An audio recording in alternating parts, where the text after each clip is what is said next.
ہم اور گنج میں ہیں، اورگنج.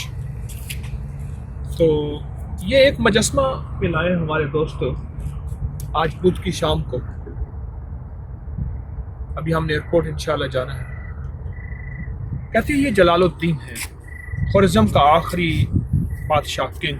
خوارزم اسٹیٹ تھی، اور یہ ساری عمر چنگیز خان سے لڑتا رہا. ابلاکا خان، چنگیز خان، جوچی خان، چغتائی خان، یہ سارا چنگیز خان سے لڑتا رہا.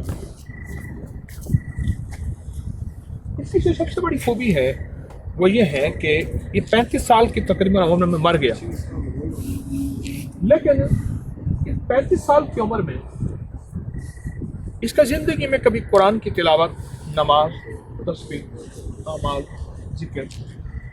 اور یہ اس بات کی دلیل ہے کہ سب سے زیادہ خوارزم میں مدارس ہیں، مساجد ہیں، خانقاہیں ہیں، اولیاء ہیں، صلحاء ہیں. سوویت دور میں ہر چیز مٹا دی گئی، لیکن ابھی بھی باقی ہے اور بہت زیادہ باقی ہیں. اتنا زیادہ اس شخص نے یہ چیزیں بنائی تھیں اور ان چیزوں پہ توجہ دی تھی، اور ان چیزوں پہ اس شخص نے دھیان دیا. رات کا وقت ہے، بہت بڑا پارک ہے، بڑا خوبصورت پارک ہے، اور اس شخص کے مجسمے کے نیچے ہم کھڑے ہیں.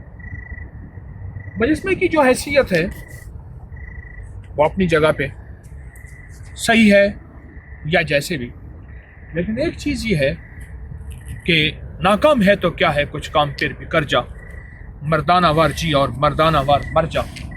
دنیا کی رنج و راحت کچھ ہوں تیری بلا سے، دنیا کی ہر ادا سے منہ پھیر اور گزر جا. اس بحر بے کرامی ساحل کی جستجو کیا، کشتی کی آرزو کیا، ڈوب اور پار کر جا. جوانی میں مر گیا، باطل سے لڑتا لڑتا، پر ایک نشانی دے گیا کہ جوانی میں بھی حکومت، اقتدار، بادشاہت، محلات، اور اس وقت بھی اللہ اس کے رسول صلی اللہ تعالی علیہ وسلم کا دامن نہ چھوٹا، اور اسی پاک اور مقدس دامن کو ساتھ لے کر یہ شخص قبر کی آغوش میں سو گیا. یہ ایک مختصر سا ایک انداز ہے جو میں نے جلال الدین بادشاہ، کنگ جلال الدین کا، جو کہ خوارزم کا بادشاہ تھا، عرض کیا ہے. السلام علیکم.